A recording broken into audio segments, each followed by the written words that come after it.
Welcome to the SIWIKE podcast, the only podcast that shares the stuff you didn't know you needed to know about jobs, careers, and life. The SIWIKE podcast, the stuff I wish I knew earlier.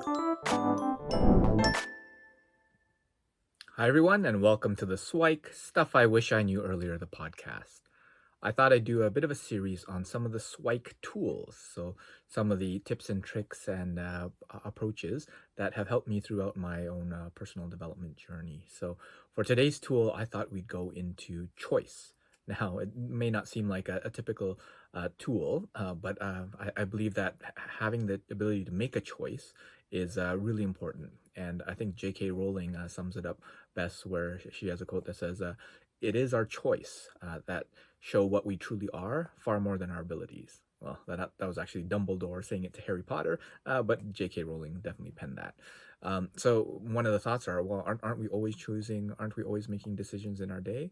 Well, yes and no. So there's research out there that shows that about 40% of what we do out there are habits. Those are things that have been pre-programmed, that was a choice way back when, but because we decided to do it again and again and again, then it turned into a habit. So more than half of what we do out there is not really a choice. It's not something we proactively do, not something that we actively think about. It's just something that gets done. And I draw from a quote from Viktor Frankl, who says, between stimulus and response, there is a space. And in that space is our power to choose our response. And in our response lies our growth and our freedom. So for those that know Viktor Frankl, he wrote Man's Search for Meaning, and he was one of the survivors of the Holocaust. And he found that out of the survivors, the ones that had a purpose, had a meaning, and thought of their choices and the things they were doing had a far better chance of surviving. And you can either take a look at a situation and feel that it's for you or against you.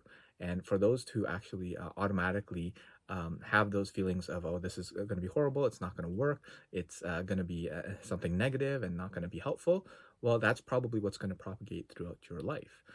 So if you think about all the stimulus, all the stuff that happens to you, it's neither good nor bad. It's your perception and your choice of the meaning that you assign to it that really makes all the difference. And sometimes those thoughts are automatic, and sometimes they're thoughtful, something that you actually take time to take a look at. So that's that little space that Viktor Frankl talks about, right? So I like to use one of the approaches. I call it the STFAR approach. So with a stimulus, something that happens, there's a thought that happens, right? And from that thought drives a feeling, and that feeling turns into an action, and that action gets you your result. So if you think about everything you've ever achieved, it was as a result of a thought, right? And the thing is, if that thought was automatic, then it's something that was habitual, and you don't even know that you were making that decision. And if it's something that's thoughtful, well, that's a conscious decision to make a choice into doing something that potentially serves you or not, right? So going back to choice as a tool, well, are you making active, proactive choices to become the best version of you, to have that life that you've always wanted? And those choices, they're not necessarily easy, right? So there's research out there that we have upwards of like 50,000 thoughts in a day, right? Some of those thoughts are automatic. Some of them are choices that we made as a result of stimulus. And if you think of those thoughts as little ants, right? So Dr. Daniel Amen has coined the term ants as automatic negative thoughts, right? So you'll have these 50,000 of them in your head. Well, not all of them are negative. Not all of them are ants. But if you can think of, if you've been predisposed to have a lot of negativity in your life, then those ants are crawling around all in your head, maybe 50,000 every day, half of it. So if you take 40% of that, 20,000 ants every day that are accumulating in your head, right? So those choices that you made in the past have created one ant, right? And then that automatic choice creates 2 ants in the future, and then 3, and then it automatically accumulates. And now what was previously a choice is now a belief that you end up doing, whether it's that you're not smart enough and you get stuck in a fixed mindset, whether it's that you can't possibly get that job or that promotion or make enough money or find the love of your life or whatever it is, it's oftentimes a choice that has manifested itself and reinforced itself, often in a negative way that limits you, right? So my thought is, can you break that choice, and can you turn that those negativity into positivity in order to get what you want, right? So and those negative feelings, it's not about not feeling them, right? Because oftentimes what people want to do is, let me get rid of ants, and every time I think of myself feeling something negative, let me not do that. Well, that's probably one of the most challenging things that you can do, because humans are meant to feel, right? That's part of being a mammal and part of our evolution. And what makes us human is that rational thinking above that. But that human portion, that feeling portion, is something that we can't get rid of.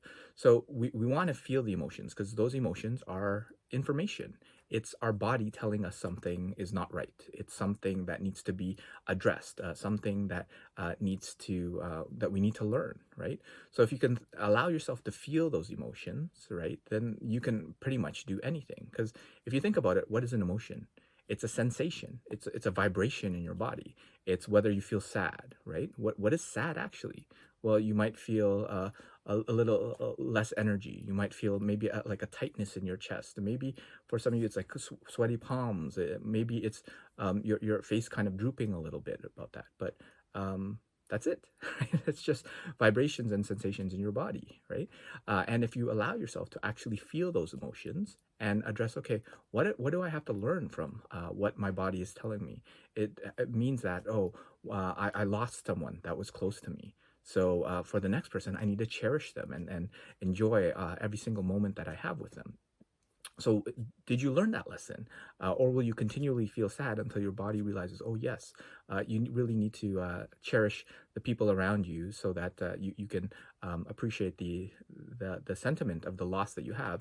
Because if you're sad by something, that means you're probably happy about something else previously. So, learning from your emotions and really being able to feel it, the more that you can actually sit with your emotions as if it was a companion with you on your journey, the easier it will be for you to kind of progress along with your life. And it's not necessarily about being just positive, right? And always being happy. It's really feeling those emotions, right? And sitting there and allowing yourself to be sad, right? And it could be 25% of the time, even 50% of the time. You could be sad, but allowing yourself to deal with those emotions and then moving on from them and saying, okay, I had this emotion. Why? What do I need to learn from it? What can I do instead? And how can I move myself in a way that serves me, right? So when you start thinking from the negative and moving yourself into the positive, you need to understand whether you can actually do things about it, right? So there are things around you that are happening, right? And some of it is in your sphere of influence, right? So those are the things that you can do something about, right? You have a small sphere of influence, right? But then you have this other sphere of concern, a much bigger sphere that you've heard something about, whether it be COVID or government issues or all sorts of issues that are happening around the world, around your country, your city, whatever it is. But can you actually do anything about that? So if you can't do anything about it, well, then don't worry about it. And if you can do something about it, well, figure out when. Do you want to do something about it right now, or maybe tomorrow, or sometime later?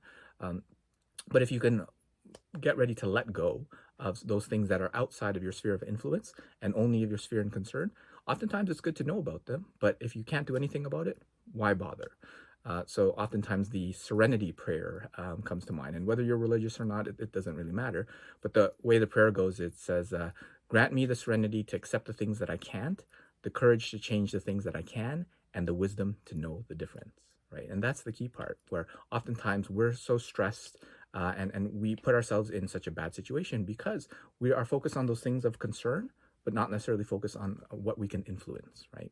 So a couple of tips and techniques that I would encourage you to think about is things like meditation and mindfulness. So incorporating that within your day, 5 minutes of quiet time, even a minute doing a body scan. So feeling your body. So imagining that there's a laser at the and going from the top to the bottom of your head all the way down to your toes, and feeling every part. So feel the hairs on your head, feel your forehead, feel your eyebrows, your eyes, your nose, your mouth, chin, neck, shoulders, your back, down the small of your back, past your hips, past your thighs, past your knees, past your calves, past your ankles, past your feet, to your toes, and you can wiggle them. Back up your feet, ankles, calves, knees, thighs, hips, lower back, upper back, shoulders, neck, chin, mouth, nose, eyes, eyebrows, and all the way to the hair on your head. And maybe they start tingling, right? And by doing that, you can start increasing that space. Every time that you become more present, then you're able to stop yourself a little bit sooner, a little bit faster, and say, okay, am I going through one of those automatic, potentially negative responses, or one of those automatic or one of those more thoughtful processes where you're actually thinking about what can I do about this, right? Another thing, especially those who are having to deal with a lot of emotion, is the 5-minute rule, right? Not the 5-second rule, but the 5-minute rule. So whenever something frustrates you, whenever you're angered with anything, whenever anything saddens you, right? You have 5 minutes and let it all out, right? You can cry, you can punch, you can scream, you can do whatever it is that needs to be done, but you have 5 minutes. So setting a timer and letting yourself go, like go out there, punch, kick, scream, whatever it is. Hopefully you're in a nice, safe spot where you're not hurting yourself. But after 5 minutes, it's done. Then it goes into problem solving mode and saying, okay, what can I do about it, right? Because you want yourself to feel, right? You don't want to restrict those feelings. But at the end of the day, just feeling won't necessarily help you. You want to say, okay, what do I have to learn from these feelings, these emotions that I have, and what can I do about it, right?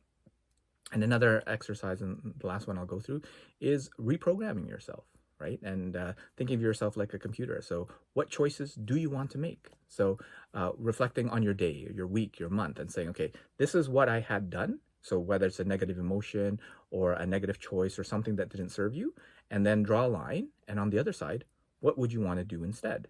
So that the next time it happens, this is what you want to pre-program yourself to do. And what you did, what do you want to do instead? What you did, what you want to do instead, and create a whole list of that. And then start imagining yourself in that next moment. So whatever you did, imagine, okay, when is the next time I might encounter that? Okay, what am I going to make sure that I do instead? What are some of the triggers that I might make sure to do in that moment? So those are a couple of tricks and tools that I hope will help you. Mindfulness meditation, the 5-minute rule, and reprogramming yourself. And at the end of the day, leveraging choice and knowing that everything is a choice and it's really up to you to decide. So thanks for joining me in this episode of the SIWIKE podcast, and we'll see you in the next episode. Thanks for joining us on the SIWIKE Stuff I Wish I Knew Earlier, the podcast. If you like the podcast, please subscribe on iTunes, Stitcher, or wherever you found this podcast. And if you can give us a review, that would be very appreciated. Feel free to contact me on LinkedIn at Luki Danu, LUKIDANU, and the same on most social media platforms. And I look forward to hearing from you. Thanks. Bye.